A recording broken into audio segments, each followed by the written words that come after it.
Halo, Assalamualaikum warahmatullahi wabarakatuh. Perkenalkan, nama saya Fitri Rahayu. Saya dari Prodi Farmasi. NIM saya 2048201016. Saya dari kelas 3A Farmasi. Baik, saya akan menjelaskan materi dari mata kuliah kimia farmasi kualitatif. Yang pertama ada sulfonamida, yang kedua ada antihistamin, dan yang ketiga barbiturate. Dari asam folat yang dibutuhkan untuk pertumbuhan sel. Sulfonamida memiliki cara kerja antimikroba terhadap organisme gram positif dan gram negatif yang menyebabkan infeksi bakteri. Fungsi dan kegunaan dari sulfonamida. Fungsinya yaitu merupakan obat antibiotik yang dianggap sebagai bakteriostatik yang berfungsi untuk menghambat biosintesis bakteri asam folat yang dibutuhkan untuk pertumbuhan sel. Sulfonamida memiliki cara kerja antimikroba terhadap organisme gram positif dan gram negatif yang menyebabkan infeksi bakteri. Dapat mengobati penyakit malaria dengan kombinasi dari obat lain. Sulfonamida dengan asam 5-aminosalicylate digunakan untuk penyakit. Cara kerja dari sulfonamida dalam kurung obat sulfa yang bekerja dengan cara mengikat dan menghambat enzim tertentu yang disebut dengan DHPS. Enzim ini sangat penting untuk sintesis folat dan nutrisi penting untuk sintesis folat butuh reaksi kimia yang terdiri dari dua molekul, yaitu DHPP dan PABA yang dikatalisis oleh DHPS. Yang kedua, ada bakteri yang sangat resisten terhadap sulfonamida, mengalami mutasi pada bagian enzim DHPS. Terjadinya mutasi ini antara dua floppy loop yang berada pada enzim yang sedang aktif. Antibiotik sulfa bekerja untuk menggantikan PABA, antibiotik sulfa yang ditanam di dalam kristal enzim. Ada klasifikasi sulfonamida. Berikut ada penggolongan sulfonamida. Yang pertama ada sulfonamida antibiotik, dan yang kedua ada sulfonamida non-antibiotik. Dan ada juga contoh dari obat sulfonamida yang dari antibiotik dan non-antibiotik.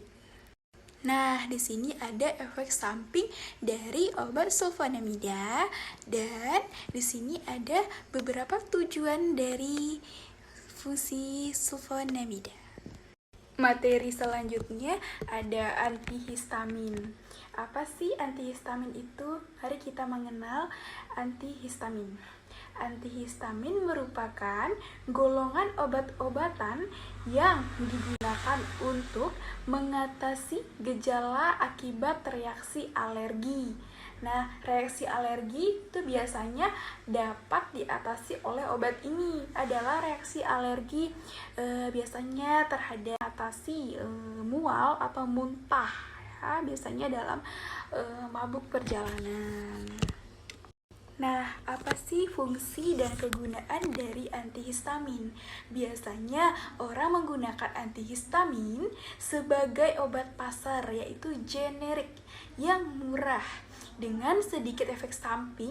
Sebagai alternatif untuk menggunakan antihistamin, orang yang menderita alergi malah dapat menghindari zat yang mengiritasi mereka. Namun ini tidak selalu, mungkin karena beberapa zat seperti serbuk sari terbawa udara sehingga membuat reaksi alergi yang disebabkan oleh mereka umumnya tidak dapat dihindari. Yang ada juga antihistamin biasanya digunakan untuk pengobatan jangka pendek alergi kronis, meningkatkan resiko masalah kesehatan yang tidak dapat diobati oleh antihistamin, termasuk asma, sinusitis, dan infeksi. Ada beberapa efek samping dari antihistamin. Itu tuh biasanya yang sering terjadi tuh ada mengantuk. Adalah efek samping yang paling utama dari suatu obat. Pada sebagian besar antihistamin golongan lama, walaupun stimulasinya tuh yang paradoksikal dapat terjadi meski jarang ya. Mengantuk dapat menghilang setelah beberapa hari pengobatan dan jauh kurang dengan antihistamin yang lebih baru. Yang kedua, ada efek sampingnya tuh lebih sering terjadi dengan antihistamin golongan lama, meliputi dengan sakit kepala, kemudian dia retensi urin, mulut terasa kering, pandangan terasa kabur, dan gangguan saluran cerna. Efek samping yang jarang dari antihistamin termasuk hipotensi, efek samping yang terakhir yaitu barbiturat. Ada yang tahu nggak nih barbiturat itu apa? Nah, baik, saya akan menjelaskannya. Barbiturat adalah sekelompok obat penenang yang mengurangi di otak dapat menimbulkan kecanduan dan kemungkinan fatal ketika diambil bersamaan. Dengan barbiturat terutama digunakan untuk sedasi ringan, mengatasi fungsi dan kegunaan dari obat barbiturat.